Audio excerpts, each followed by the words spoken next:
In this new series, I will post identifying guides for some of the most famous World War II vehicles. This video will show the Panther variants and their distinctive features to help identify the different versions. So without further ado, let's begin. For those who don't know, the Panther tank in general can be identified by the angled front armor plate, the angled side on the hull and the turret, and the 8 interleaving road wheels.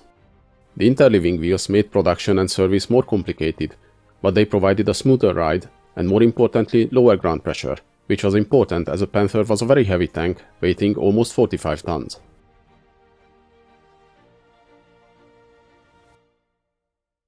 So let's see how we can identify the different variants. The Panther's first model was the prototype VK3002M.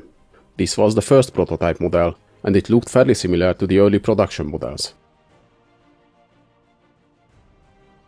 The Panther's production model's naming was a bit confusing, as it didn't follow alphabetical order. The first production model was the Panther D version. The D version initially used phased-hardened armor on the front, which on later versions was dropped as ballistic capped shells became more standard, so there was no reason to use face-hardened plates. The D variant is recognizable by the letterbox machine gun port, the driver's port, and the drum-like commander's cupola. 850 units were built between January and September 1943. The Panther A version featured many small changes, but many of the early A models still showed features from the D models, so visual identification is not always straightforward. The most notable differences are the more streamlined commander's cupola and the armored ball mount for the hull machine gun, though this was only introduced in November 1943. Early A models still used the letterbox style opening. The early A models also featured the pistol ports on the side of the turret. On later models, this was dropped. 2,200 units were built between August 1943 and May 1944. The G variant was a bigger redesign. It featured a modified chassis and some other small changes. The main difference was the side armor above the tracks.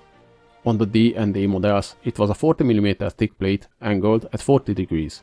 On the G models, this was changed to a 50mm thick plate angled at 29 degrees. To compensate for the weight increase caused by the thicker side armor, the lower front armor plate was changed to 50mm thickness from 60mm, and the belly plates changed from 30mm to 25mm. The main reason behind the redesign was to simplify and further speed up production. On the G model, the viewport for the driver was deleted too, as it was considered a weak spot. Now the driver could only navigate through the periscopes. On the turret, the most notable difference on the later G models is the new gun mantlet. With the early round mantlets, there were several occasions when the enemy shells ricocheted downwards, penetrating the thin 60mm roof of the chassis and killing crew members. To prevent this, a new type of mantlet was designed, featuring a chin guard.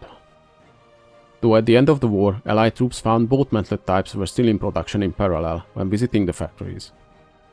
Some of the later G models were fitted with infrared searchlights. 2,961 were built between March 1944 and April 1945. A late war planned upgrade of the Panther was the F version with a smaller, narrower turret. Some of these were tested, but the end of the war prevented its mass production. The Panther II was a bigger, planned redesign of the platform with stronger armor and many other upgrades, but only 2 prototypes were built. Its production was also prevented by the end of the war. If you're interested in the full history and development of the Panther tanks, I have already made a video on that. See the link in the description or at the end of this video. Hope you guys enjoyed this video. Please leave a like and in the comments let me know if there's any interesting events or vehicles you'd like to see.